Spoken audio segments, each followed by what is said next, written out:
21ാമത് കേരള രാജ്യാന്തര ചലച്ചിത്രമേളയോടനുബന്ധിച്ച് 13,000 പേർക്കുള്ള ഡെലിഗേറ്റ് പാസാണ് വിതരണം നടത്തുന്നത്. മേളയ്ക്കായി തലസ്ഥാന നഗരി ഒരുങ്ങിക്കഴിഞ്ഞെന്ന് ഡെലിഗേറ്റ് പാസ് വിതരണം ഉദ്ഘാടനം ചെയ്തുകൊണ്ട് മന്ത്രി AK ബാലൻ പറഞ്ഞു. സിനിമയെ സ്നേഹിക്കുന്ന മലയാളികൾക്ക് സംസ്ഥാനത്ത് 100 തിയേറ്ററുകൾ സ്ഥാപിക്കാൻ തീരുമാനിച്ചതായും മന്ത്രി പറഞ്ഞു. ആദ്യഘട്ടത്തിൽ 20 തിയേറ്ററുകൾ സ്ഥാപിക്കും. പഴയ സിനിമാ ടാക്കീസുകളെ തിരികെ കൊണ്ടുവരിക എന്ന ലക്ഷ്യവും സർക്കാരിന് മുൻപിലുണ്ട്. പാവപ്പെട്ടവന്റെ അടുത്ത് തിയേറ്ററുകളില്ല എന്നുള്ളതാണ് ഇന്നത്തെ പ്രശ്നം.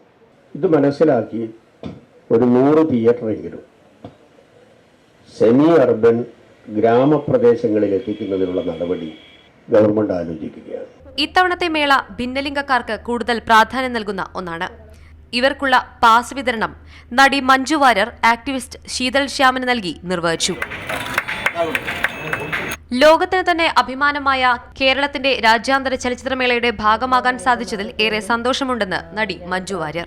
ഒരു ചലച്ചിത്ര കുടുംബത്തിലെ അംഗം എന്നുള്ള നിലയിലും ചലച്ചിത്ര അക്കാദമിയുടെ ജനറൽ കൗൺസിൽ മെമ്പർ എന്നുള്ള നിലയിലും ഏറെ അഭിമാനത്തോടെ ഈ മേളയ്ക്ക് എൻ്റെ എല്ലാവിധ പിന്തുണയും പ്രാർത്ഥനയും ഞാൻ അറിയിക്കുകയാണ്. 62 രാജ്യങ്ങളിൽ നിന്നായി 185 ചിത്രങ്ങളാണ് ഇത്തവണത്തെ മേളയിൽ പ്രദർശിപ്പിക്കുക.